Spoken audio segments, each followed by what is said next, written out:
building behind me was built in 1937. It was dedicated in 1938. In between, we had, of course, on September 21st, 1938, we had a hurricane that took down a lot of trees. I've seen one picture of the front of this place after the hurricane, and all of the trees that were there then are gone. The trees that you see here are all newer trees that have been planted since then. The building was the brainchild of a pair of sisters. One died in 1925, so never got to see what her money purchased for the town.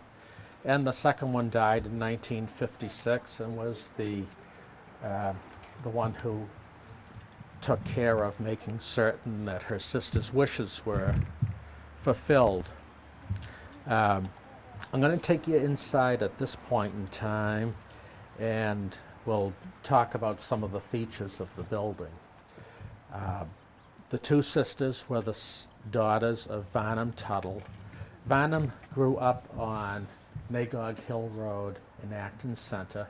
Nagog Hill Road begins, next street up there, and it goes out beyond Main Street, goes up over the hill, and at number 253 is the former Poor Farm, which Francis Tuttle sold to the town of Acton in 1841. At that point in time, Tuttle moved down into the center of town and eventually ended up in South Acton, where he passed away some years later. Today's story really concerns his son, who was part of a family dynasty of Tuttles that began Exchange Hall over in South Acton. Varnum was born in 1823, and 20 years later, he went to work for his brother, James Tuttle. And they began buying up food and stuff and selling it in a small store that Tuttle's father-in-law had started. His name was Jones. So far we have come up with Tuttles and Jones. We have one more brother-in-law by the name of Jonathan Weatherby. Actually, his full name is Jonathan Kimball Wood Weatherby. He was born in Boxborough in 1832 on Middle Road, married into the Tuttle family, and that completed that generation of Tuttles, Jones, and Weatherbys. As I mentioned, Varnum was one of the two original brothers, and what they were doing was buying up crops in Acton of apples, any commodity that they could get their hands on, shipping them in on railroad after the railroad arrived in 1844, and selling them for a commission in Boston. So they became commission merchants. They were operating on two ends of the railroad, Acton, South Acton, and in Boston. Interestingly enough, there was money to be made, and they were buying bulk crops. They were also running farms here in Acton, Harvard, Boxborough, Stowe. So they were getting a lot of produce, shipping it into Boston, and from there it was getting exported to other places. They made some good money. Certainly the South Acton department store venture, which was known as Exchange Hall, did them quite well. Varnum, the subject of today's program, never really flaunted any wealth. In fact, I can't see that they really had anything to show early on. By the 1870s, some things had changed, and they built Elnathan Jones and Weatherby each built the the two houses down at the intersection of Prospect Street and Central Street, numbers 27, 29, and then there was a third one built, number 31. And it all ended up in the same family. But the other thing that they were doing was slowly buying up properties around Acton and elsewhere and farming this area. So they were employing people to operate their farms. I have found perhaps a dozen farms right in the area. Some of them are modest farms of 40, 60 acres. Some of them are as much as 100, 120 acres of land. And they're doing nothing but growing crops, raising cattle, and stuff for the market in Boston. Varnum Tuttle, by the 1890s, was pretty well crippled up with arthritis. During his lifetime, he had two wives.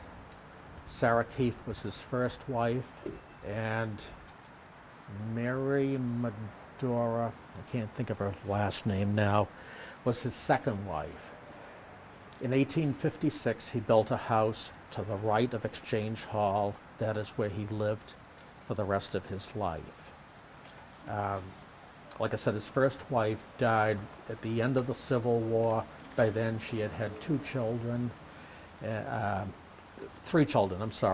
and all three of them became involved in the family business at Tuttle's, Jones, and Weatherby. One of them happened to marry a kid from Harvard, and his last name was Whitney. So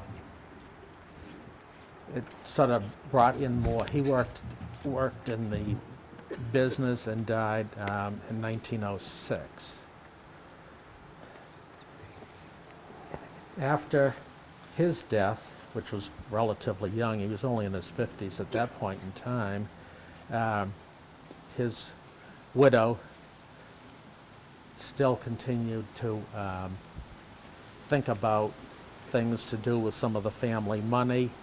This was one of the pieces of land that they owned and farmed early on. And at one point in time, I don't know what the conversation was between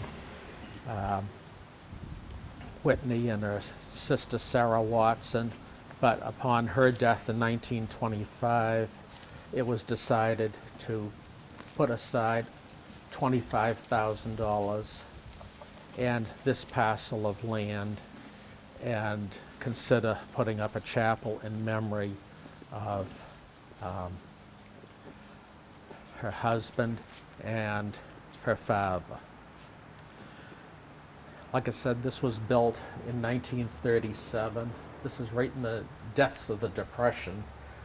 Probably it was a good time to be building. If $25,000 would ever build anything, it would build a lot in 1937. So this building is the result of it. But we're going to go inside at this point in time, and I'm going to talk a little bit more about the building, how it evolved, and you'll find it's a little bit warmer in there too. I've already messed things up just a little bit, but Georgia Etta Tuttle, the older of the two sisters, was born in 1854 on December 9th. She died in June 17th, 1925 in Somerville. And then her husband was Walter Harris Whitney. He was the one from Harvard that originally started working for Tuttle's, Jones, and Weatherby. Like I said, when he died in 1906, the Tuttle's, Jones, and Weatherby enterprise dissolved in 1898 because everybody was basically relatively old. And they just unanimously decided to close the business down, sell off all the different enterprises that they had to individuals.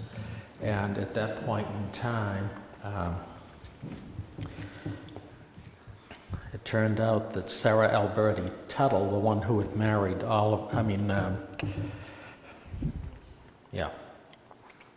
Georgia Tuttle, the one who married Walter Whitney, they moved into Somerville, where they continued to live for the rest of their lives. At the time of his death, in 1906, which was only a few years after they had moved into Somerville, it turned out that the other sister had moved in there as well with her husband. Now, of the two families, Georgia Tuttle, the one who married Walter Whitney, probably had the more money. However, Sarah, who married Franklin Oliver Watson, was no slouch either. It turned out that he was the treasurer of United Fruit and Produce in Boston. I believe by occupation he was an attorney, from what I can find out about him. It's a lot of information about this period of time is quite obscure, but nevertheless some of it is still out there, but none of it, it's fragmented information, and trying to put it together sometimes can be fragmented as well. Anyway, there were two places that figured into this. The first one was their Somerville location, and it appeared that they continued to have a summer place out in Harvard, which was where Walter Whitney was born. He died out in Harvard in 1906. He's buried over here in Woodlawn, and then it turns out that the two sisters continued to live in Somerville, one of them whose husband was still alive. But from what I can figure out in looking at ancestry and the different censuses of of Somerville, they had other people living there as well, including several family members.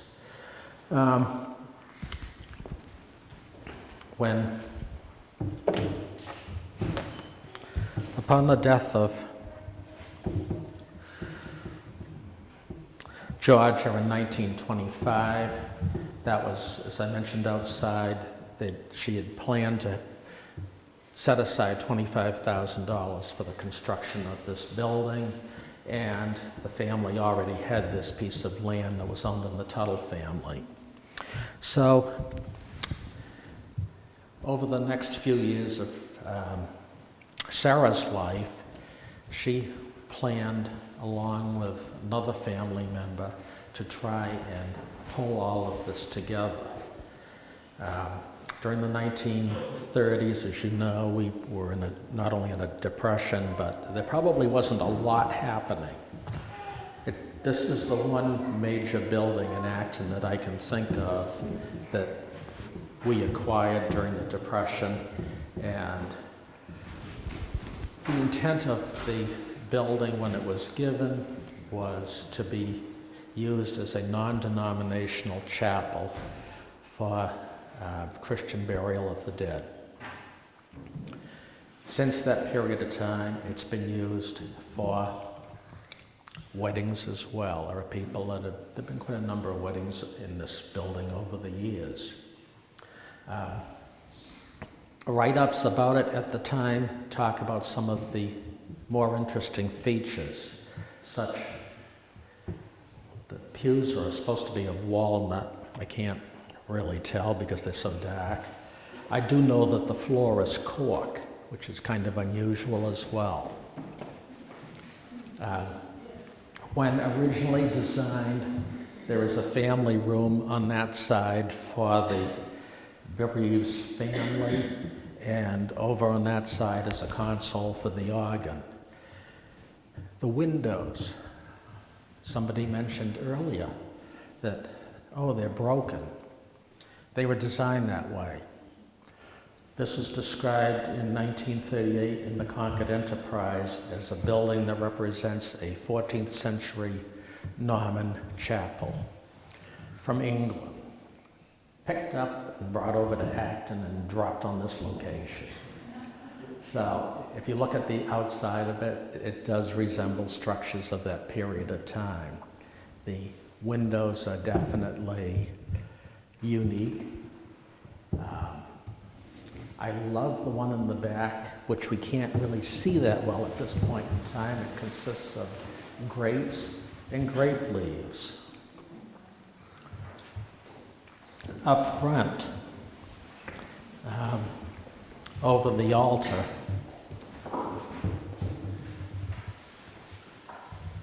is also another interesting one. It has Vanham Tuttle's dates on it from 1823 to 1904, and there are a couple of plaques in the back room.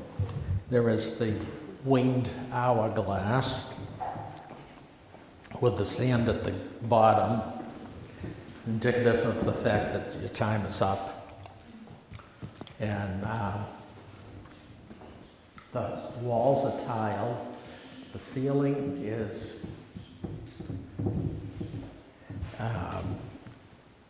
all oak. Above that is insulation, and then slate above that. I know it's all very hard to see. Even the lighting in here is unusual. The front consists,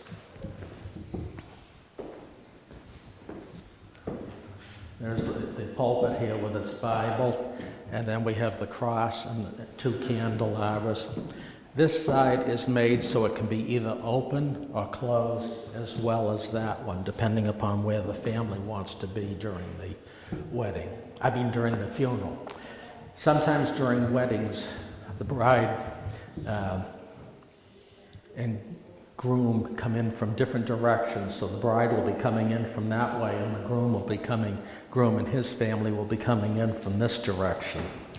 And the other thing, that if you walk around the place, it has a bathroom and everything, but if you walk out back, you can walk from one side to the other and you'll never even be seen because you walk behind that wall. It has its own little corridor out behind it.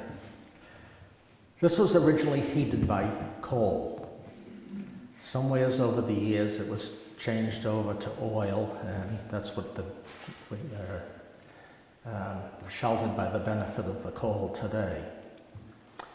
The organ that was in here was built by Aeolian Skinner in Boston, and has some unusual specifications because originally the console was supposed to be right here where the organist could see what was going on. I have no idea whatever happened, but the organ console got buried over there where the organist hasn't got a clue what is happening out here, and he has to have a messenger person to let you know what's going on, when to start playing, or when to stop playing for the service, and that sort of thing. It's a very unique setup. During the years before the town built the administration building for the cemetery, all of the record keeping was done out of that back room. So this place at least got to see a lot of use. The acreage out back, I don't believe that there's a restriction on the land as to, I think we can use it for burials in the future if we ever need to. The other thing is that at one point in time, one of the plans for the place shows a crematorium attached to the building, but I don't think it'll ever happen. When Sarah died in 1956, she died in Harvard. Somewhere around 1940, it looks like she left Somerville and went out to the family farm out in Harvard, where she lived at least the next 16 years of her life. I have yet to be able to put all of these pieces together. Fortunately, there are some journals out there, but I haven't got my hands on them yet. The beacon for that period of time is missing. When they had a building, the beacon had a fire over at their place, and it destroyed the records for roughly 1952 to 1963. So we don't have the beacons for that period of time. Somebody's probably got an obituary of her death out there someplace, but we don't have one any place that I'm aware of. Well, her sister had left the money for the construction of this edifice. It would be up to Sarah to make one more contribution, and that was a sum of money to take care of it in the future. So, I don't even know what the sum of money is that is involved, because she set up the trust fund, and her attorney, the two of them, invested the money. It has grown over the years, and to the best of my knowledge, the fund is in good shape. But as a cemetery commissioner, what we do when we need anything done on this building is to approach their trustees of the estate of Sarah Watson and tell them what we're up to, what we need and everything, and they've always been wonderful about taking care of things. There was one event at some point in time when the stack on the furnace came loose, filling this place full of soot. And you know, it took a little bit of work to get it back to the way it is now, because I guess it was pretty dingy inside here after it got loaded up with carbon. But nevertheless, it's in pretty good shape now. And the town is in charge of its day-to-day upkeep through the cemetery department, but the funds for maintaining the building come from the trust fund. Questions? Yes? Back in 1937, did they get electricity originally? To the best of my knowledge, this place is originally equipped with electricity. It may be one of the first underground systems in Acton, though, because the power comes into a telephone pole and goes down underneath and enters the building. So to my knowledge, it was always equipped with electricity. Electricity, by the way, was starting to become pretty prevalent in Acton by 1911. So, you know, we're talking a fair amount of time after that event. And like I said, when this was designed, it was equipped, it had running water in it. It has cold running water. It does not have a hot water heater. But we haven't talked to the trustees about little things like that because, you know. Yes? Is there any kind of basement and or attic? Both. Mm-hmm. Above on this side is a crawl space. Up over on this side is where the organ is located. There is a full basement down below. And it was constructed that way. At one point in time, it was a bomb shelter. So it was, like I said, it was designed to be that way. The contract for the organ specified that it is to be voiced on the soft side, which is kind of interesting. The diapason in most pipe organs is about the loudest rank going. It is in this organ as well, but it isn't at all powerful.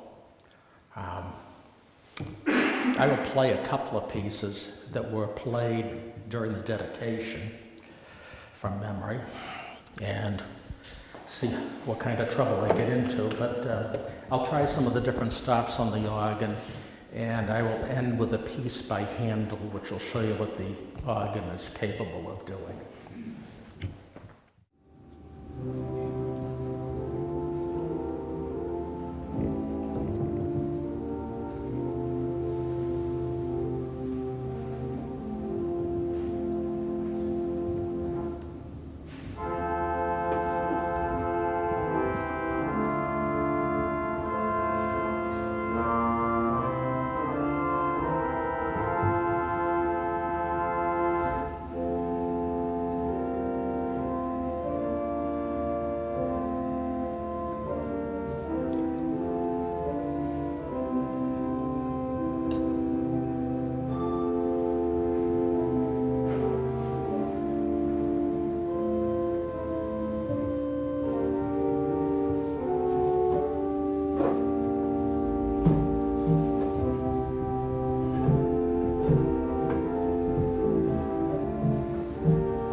No. Thanks. Now, interesting thing is that at this point in time, Aeolian Skinner was doing a little bit of trying different things out to see what worked and what didn't. This organ has the only Vox Celeste stop that the company ever made that's still operating. And it basically is still operating just because nobody has ever messed with the thing. It has a very small little tremolo generator that gives it a little bit of a wavy voice, and it also acts as another rank on that organ. This thing only has 7 ranks of pipes, a little over 600 pipes in this thing, but it has an incredible amount of variety to it. It's good for this room, but it's not that overpowering. We've had Andover Organ Company in on a number of occasions to do some work on this, and there is no easy solution to getting to it because it is so compact. The sound comes out of the top of the chamber. It does not come out through the sides. It was just crammed right in there, and I think they cringe when we make a telephone call to them about doing any work on this whatsoever. But the blower down cellar is the original blower that was installed at that point in time. Everything in it is 100% original. Regarding the rest of the building, with the exception of a new heating system, over the years we have not, to my knowledge, had that much. I don't think this room has changed since the day it became available to the public. It is definitely one of the hidden gems that, for a building that's owned by the town of Acton, it certainly is a hidden gem that most people never get a chance to see, except at disparaging times when somebody has died, and it just lingers here. Okay, now, yes. I was curious how many funerals per year typically? We don't know. Last year, I think there were about 5 or 6 that were held here. Again, because of its size and in changing tastes, people don't do things the way they were doing them in the 1930s. A lot of times today, a funeral service is conducted out of the funeral home. A lot of times today, it's in a church. Back at that point in time, almost all of the funerals, the wakes were held in the homes, and if there was a service of some variety, it was either at the church, or it was here, or it was at the gravesite. Interestingly enough, when Sarah Watson died, she was, to the best of my knowledge, buried from the South Acton Congregational Church, and as what was her sister, who was also Congregationalist, but her service was in Somerville. I know that Walter Whitney's service was done at the South Acton Congregational Church, but Watson's funeral in 1931 was done in Somerville. So it doesn't appear to me that this service has ever been used by the family yet. Maybe some of the Tuttles have been buried from here. But I don't think there were any weddings here this year at all. There were, I think, a couple of funerals from the chapel. Okay, the legend of, yes? Actually, I have 2 questions. Are the lower portion of the stained glass windows, are they articulated so they swing out to that area? Yeah, we can let the leaves and the cold in today. Or the nice summer breeze? Or the nice summer breeze. Yes. And secondly, if in fact you wanted to have either a wedding or a funeral service here, how would you go about that? Who would you contact? Cemetery department. Okay. Yeah, just call the cemetery department for either one. Usually the undertaker calls the cemetery department as far as a funeral is concerned, but weddings we arrange weddings.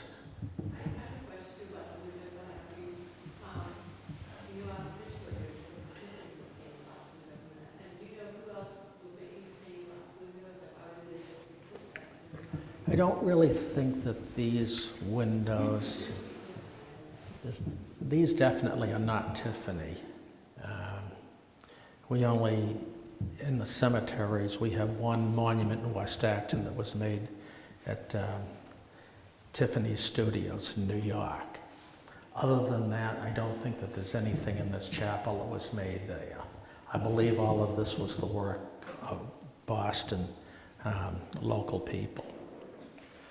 I don't even know about whether the architect designed the windows or not.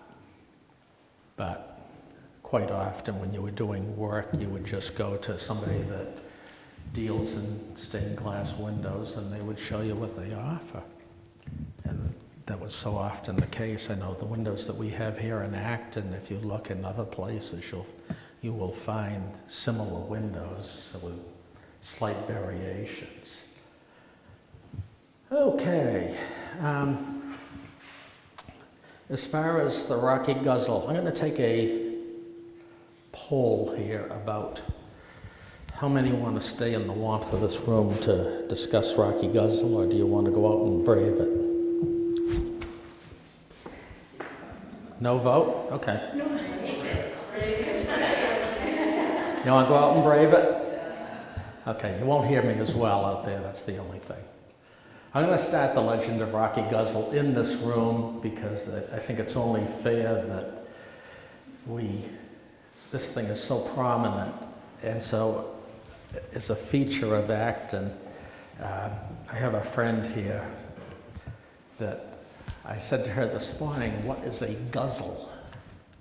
And she's heard the term referred to using in the consumption of beverages and things like that, but the guzzle appears to be somewhat of a local English term and is thought to be a place where water babbles out of and just trickles along. Rocky Guzzle, for those of you who have been here in the past, is just over here at the edge of the cemetery land. Back around the Revolutionary period, the terrain around this entire neighborhood was completely different. Nagog Hill Road existed, but went more that direction and then came out about in front of where the chapel is. And there was another road that went across here, which is still there today, but that was further more to the south and followed the brook. The convergence of all of these roads is basically just on this side of this little guzzle or brook, as we call the thing today, but the land was all much lower. Back in the 1840s, the town did a lot of significant changing and brought the grade up about 25 feet to where it is today, which seems like a significant amount of soil and stuff to be moving, but initially Nagog Hill Road came down and went through a long dip. Then it stayed on this side of Rocky Guzzle, went down through the woods and came out over by Woodlawn Cemetery's Revolutionary section. The other thing you have to understand is that there is a convergence of Hosmer Street as we know it today, but that came in the other direction as well, and the two of them really did not connect at all until the 1840s. The legend of Rocky Guzzle goes back to the year 1807. At that point in time, Acton had major problems with their first meeting house, which they built hastily in the mid to late 1730s. It really didn't have a good foundation underneath it. And it was anticipated that the entire town population would attend church and meetings that were held periodically in the meeting house. The building measured, I believe, 38 by 46 feet.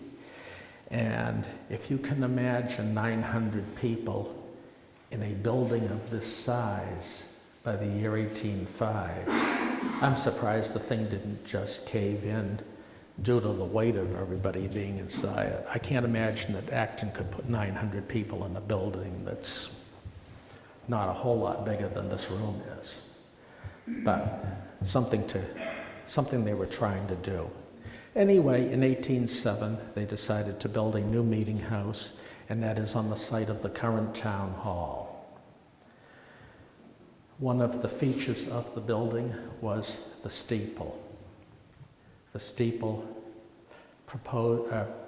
was significantly high enough so that the local framers in Acton were not comfortable with working up on the extreme heights of raising a steeple, so they decided to employ a group of sailors from Boston to come out and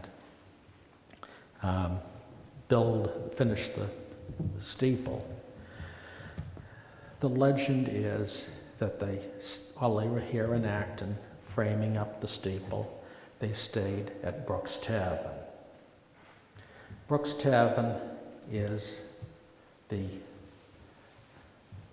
stood on the last parcel of land on Nagog Hill Road on the right, just before you get to Main Street. It burned around 1873 and was replaced by the current house about 1876. But nevertheless, it was sort of a stagecoach stop in those days. Their meeting house in 1807 was not heated. So there was a morning service, an afternoon service, and Brooks Tavern did have spirits where people would go and warm up by the fire and have a few beverages before they go back to the latter half of the Sunday services. During the creation of the new meeting house, I imagine this place must have been pretty much full, because the stagecoach would stop, it would pick up mail passengers and continue on. Amongst the people who came out during that time was one person who came with the sailors and got appropriately nicknamed the Count because of the way he dressed compared to the rest of them. He was definitely involved with their work at the new meeting house, but he dressed with much finer clothing and fairly young. He seemed to have a number of guests over time that would come and see him. And also, he would quite often leave and meet an old man down here in the Guzzle. About the time the meeting house steeple was completed, the sailors journeyed back to Acton. However, this other man did not go along with them. He remained here in Acton and seemed to be busy writing letters, corresponding with different people. He received mail and kept pretty much to himself outside of coming down here. And it was noticed on several occasions that he met another person who, it's alleged, lived on the other side, on the Hosmer Street side of the Guzzle.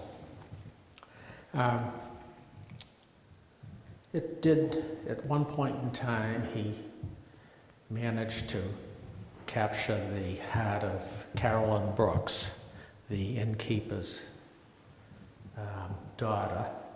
I don't know how old she was at this point in time, but they seemed to like one another. And one night, he took off on the innkeeper's horse, came down here, and he was never seen again. Obviously, Carolyn's heart was quite broken up over the whole thing, and one of these things she just kept to herself. And the reason that this story comes down to us today is because of the fact that Carolyn's, one of her ancestors was Amos Brooks Noyes, who managed to write this whole event down. I should say that during the time that all of these events were going on up at the tavern and all of the strange people coming and going, the Adams boys from Quincy were out here to visit with them. Why? Who knows? But they are listed amongst the guests that came out to meet with this fellow. Well, they had previously come to the town of Concord for some event and then managed to know that this man was in Acton, and they came up to see him. But who knows what it was all about? Who honestly even knows if it's how true it is? Anyway,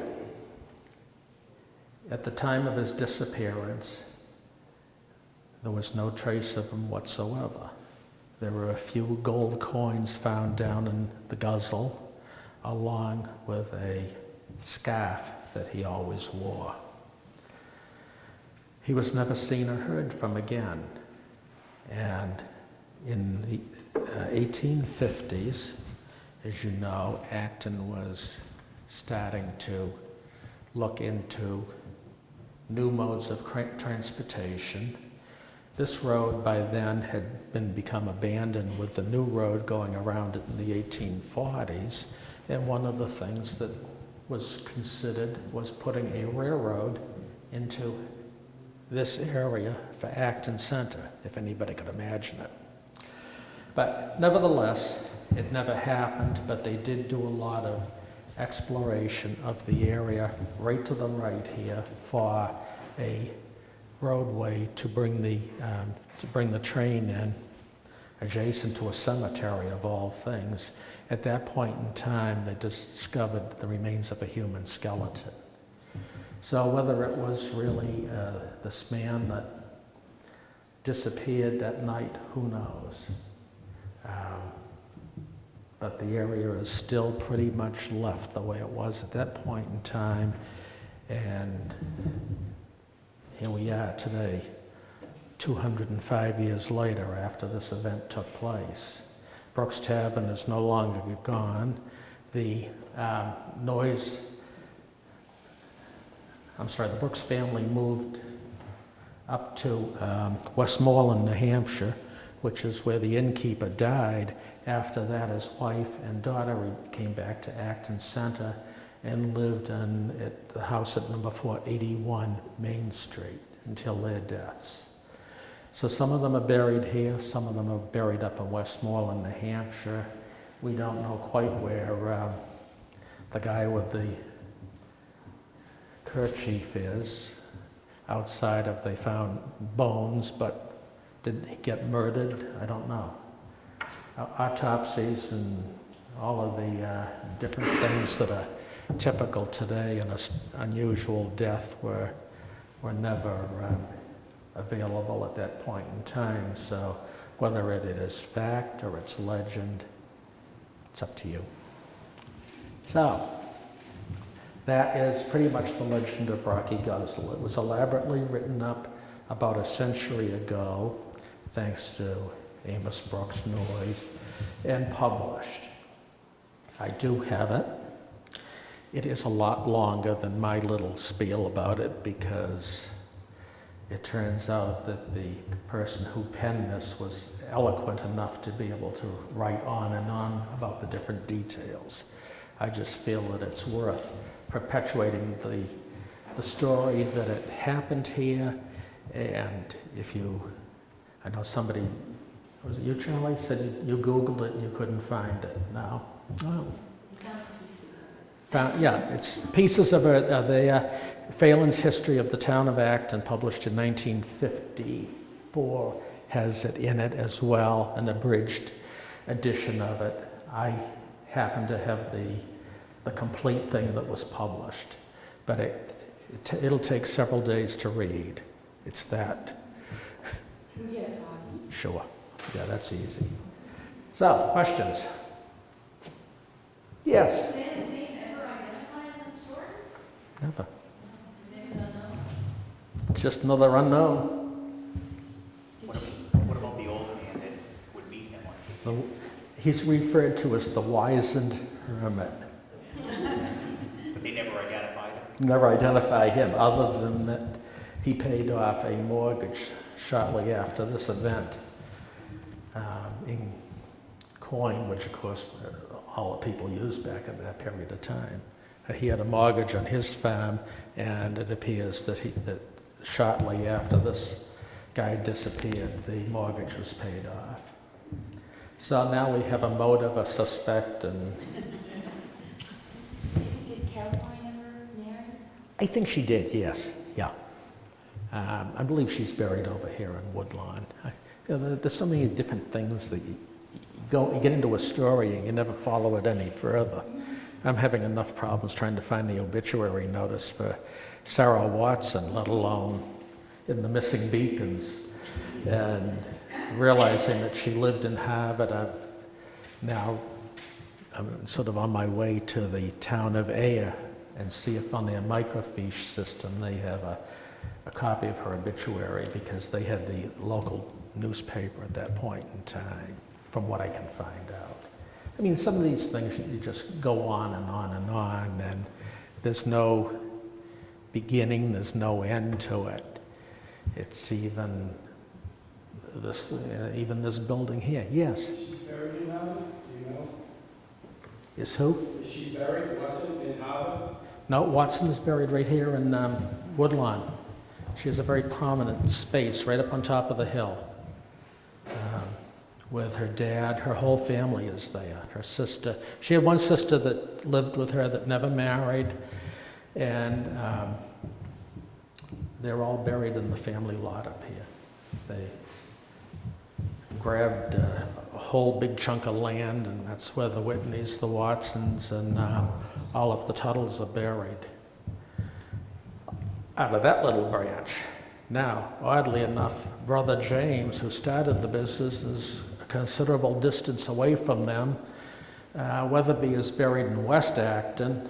I'm missing somebody else. Nathan Jones is also buried over here. But it's like the partnership were all together during their lifetime. Once they died, they went their own separate ways. Even after, when they dissolved the business in 1898, it turned out that some of them continued along in family businesses. Jonathan Weatherby, one of his little deals at Tuttles, Jones and Weatherby was selling insurance. Interestingly enough, he died in 1926.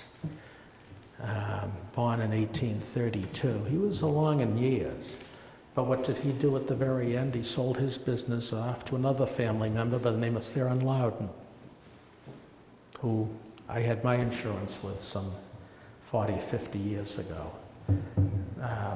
As far as the other things were concerned, when we were kids, there was a store in South Acton that the one opposite Pete Smolty's.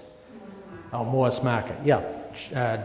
J. Sterling Moore got his training working at Tuttles, Jones and Weatherby. And he continued to run the market until the 1940s and then sold it off. So some of these things just continued on in the family, and almost all of the farms got split off and sold.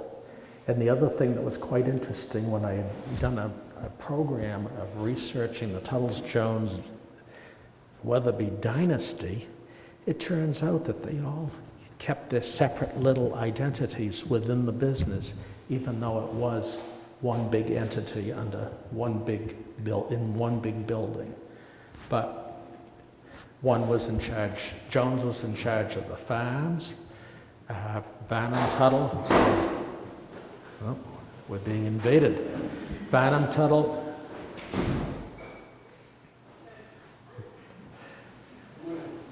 was involved with the commission market on the backside of things in Boston originally, and he set up the business that Walter Whitney later ended up with. So they all, one fed the other, and they sort of all worked together to make things kind of a family dynasty where, you know, one body part needed the other body part to function properly. Yes? The railroad, 1844. Yeah? I was just curious, the old depot station that was there, I mean, that came down I was curious, That the original? burned December 25th, 1984, I believe. The railroad had decommissioned it at that point in time, as well as the West Acton station. The West Acton one was torn down, but the South Acton one continued to function under different uses. And then there was a fire there. It was being used at that point in time for auto repair business. And my understanding is that welding inside wasn't beneficial to a wooden building, and it caught fire. And that was the end of that. It sat there vacant for a long time, and then finally it got cleaned up. That's where the commuter parking lot is now. One of the... When I was in high school, we used to have dance center. Yes, yeah. Yeah, it was a teen center, I know, at one point in time, too. Yeah. The phrase, keeping up with the Joneses, is that from, because Abigail Billings and Henry Jones is my fourth great-grandfather and mother. So I was just wondering if Okay. that came from here or? I don't know, but I will tell you a little bit of what I know about that. There were a number of journals that were kept by the Jones family. One of them is mentioning about behind Exchange Hall is a building that was built in 1861 that became the home of Abram Jones. And at that point in time, he not only built the new house for his wife, but she had a modern, up-to-date kitchen. Her brother-in-law his brother and sister-in-law lived across the street, and the story goes that the husband said to his wife, well, seeing as your sister-in-law has a brand new kitchen across the street, would you like one? And her reply was, why should we keep up with the Joneses? We are the Joneses. I always thought it was I don't know how true it is, but I just think it's a cute little story. And in all fairness, if we could all live like we are the Joneses, we probably would be a lot better off at times too, instead of trying to keep up with all the latest fads that are going on out there. Okay, thank you.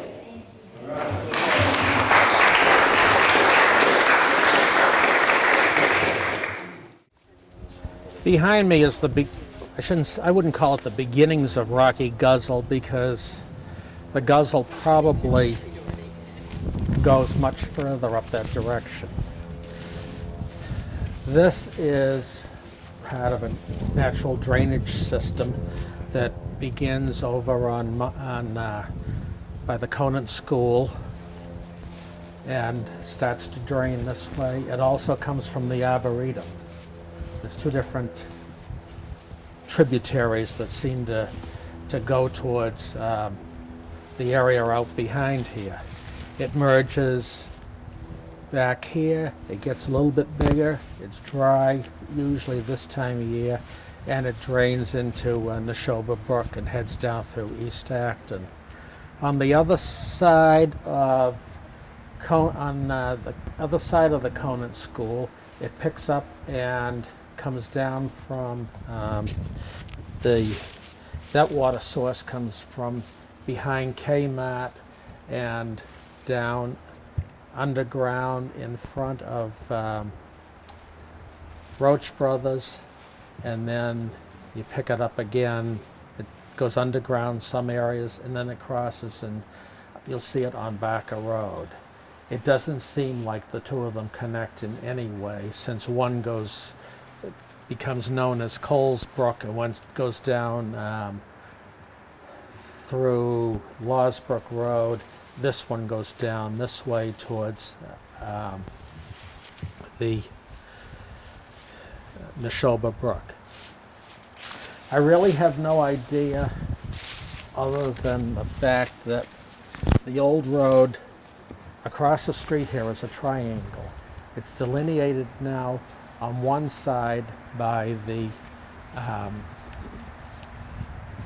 walkway, the sidewalk, and on this side by Concord Road, and on the third side by Minot Road. That triangle, at one point in time, it belonged to the Tuttle family, yes, the same group of people, and it was a public dump. It was used until the mid-1930s when the new dump was created on Mass Ave. Before that, we had 3 dumping areas in Acton.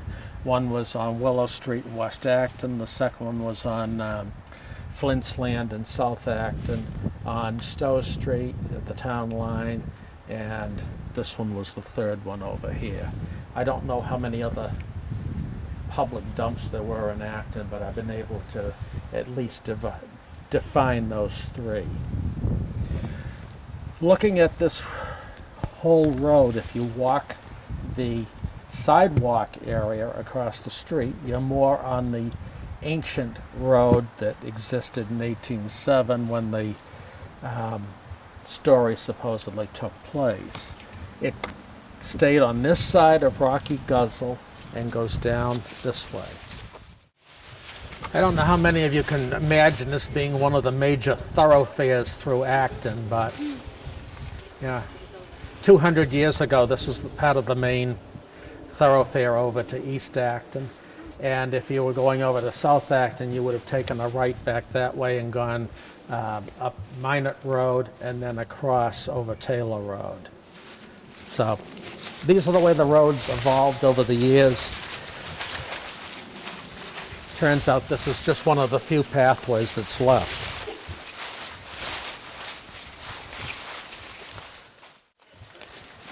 The banking on that side over there, the steep banking, is where they were looking for the evidence that they could possibly put a railroad in.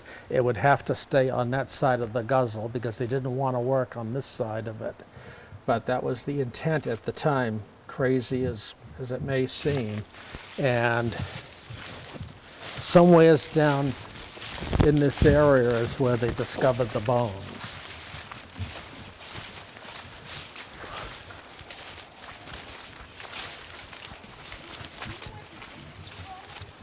What's Did they bury them? Did they know where the bones is?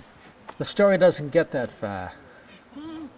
They didn't, we have a number of internments in the cemetery, unidentified people, but nobody's ever told me that X marks the spot of where the 1850 discovery was made. But I can't imagine running a railroad through that area at that point.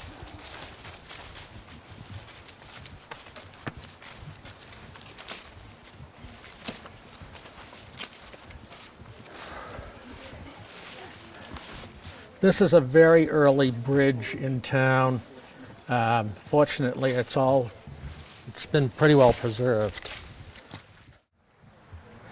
I think everything will all come together here. When you look behind me is the stone for Varnum Tuttle, and His first wife, Sarah Keefe, she died in 1867. Then Mary Medora Prey was the second wife. She was born 1838 and died of tuberculosis in 1910 out in Colorado. Then, amongst them are their children. There was Harry Varnum, 1861, died that year as well. There is Bertha Sophie, 1862, she died the following year. Then there's Varnum Prey, 1873, he was killed in South Acton Square on a bicycle. In 1882, Jenny, who never married but lived with her sister down in Somerville. She died in 1935. And then there was Jenny Keith, who died in 1861 as well. The subjects of the two girls who put up the chapel, we have Franklin Oliver Watson, 1865 to 1931, and his wife, Sarah Alberti. She was born in 1864, died when she was 92 years old in 1956. The sister who gave the money for the construction of the building is buried right here. And Walter Whitney. And then if you come over here, you will see the two, Walter Harris Whitney, born November 1st, 1849, died 1906.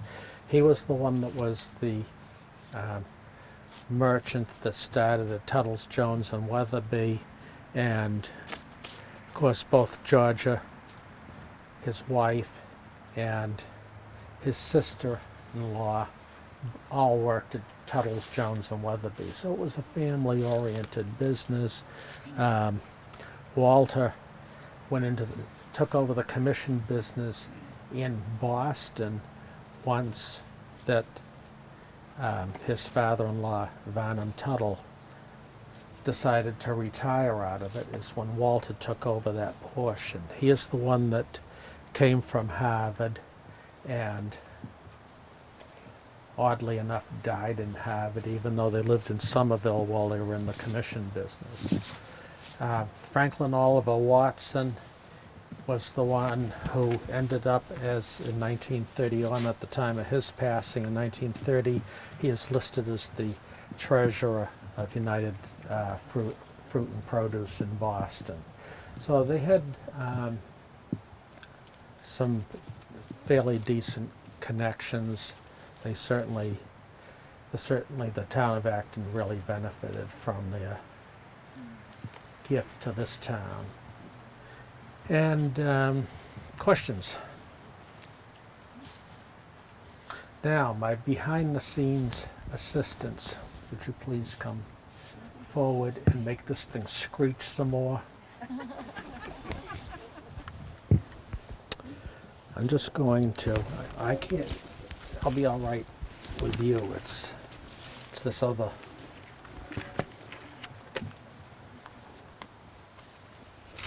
We're going to go back and have a little bit of cake and everything, because would you mind introducing yourselves? Oh, of course. Well, we want to make sure that you've been introduced. No. Bill Flower, Yes. our wonderful host today. But we did the ghost tour the other night, so, you know. We didn't make introductions at that time. No, we didn't do any introductions. Oh, I okay. hope not. You know what? But I put it down there. good. I left my camera. Leave the mic down there. We We'll be all represent right. It's the a very- Recreation Department. I'm Kathy Fochman, the Recreation Director, This is Maura Haberman. She is the event and program coordinator. So we are so thrilled to have you all with us today, and it's been a great tour. This Bill. somehow Thank you so started much. on a whim a few years ago about doing something on Sunset at the Halloween sunset in the cemetery, and one event kind of led to another. We were interested and certainly open for future events. I'm crazy enough that I'll go out and try anything. And we started out with the revolutionary section of Mount Hope, and then we expanded it to the Civil War section. This time I thought, well, it's the 75th anniversary of the dedication of the gift of the chapel, because the dedication was not until the following year. And by the way, my reading of it indicates pretty much that the place was a mud hole by 1938 over there. A lawn had not been planted yet. They had had rain, tons of rain between 1936 and 1938. Acton had washed out roads and everything that in South Acton had bridges that had been washed out, and here we are. We're constructing a chapel here for the dead. It was just sort of ironic how the things that are going on in Acton, how ironic they can be. But two sisters decide that they're going to leave this as a memorial to their father and the husband of one of them, and this thing's just sort of continued. We last year we had the Halloween from the North Pole, complete with After the snow. Halloween storm. Yes. Yeah. We had we had more snow than on Halloween than we did any other time during the winter.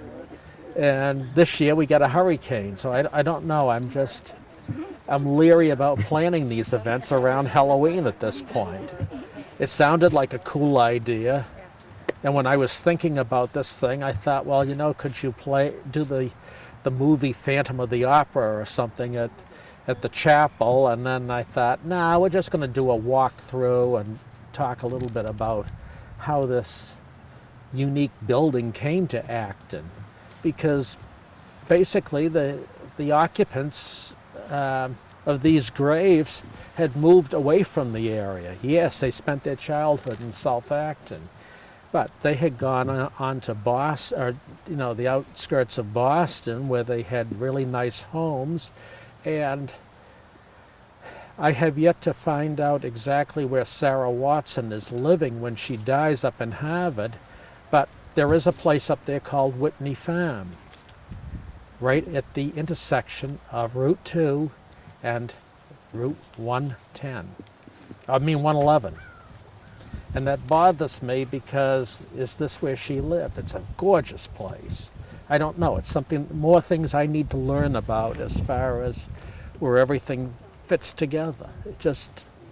It's all, life's one big puzzle of different events, and coming out here today to see what's here and get a feeling of what the area is like and the people behind the event, I think speaks well of all of you want to get an inkling of what Acton is all about and some of the unique things that we have to offer. So we're going to go back, but we're going to take the high road this time. And it'll be cool, but any questions, ask me. Please stay for cake. Yeah, stay for cake and everything.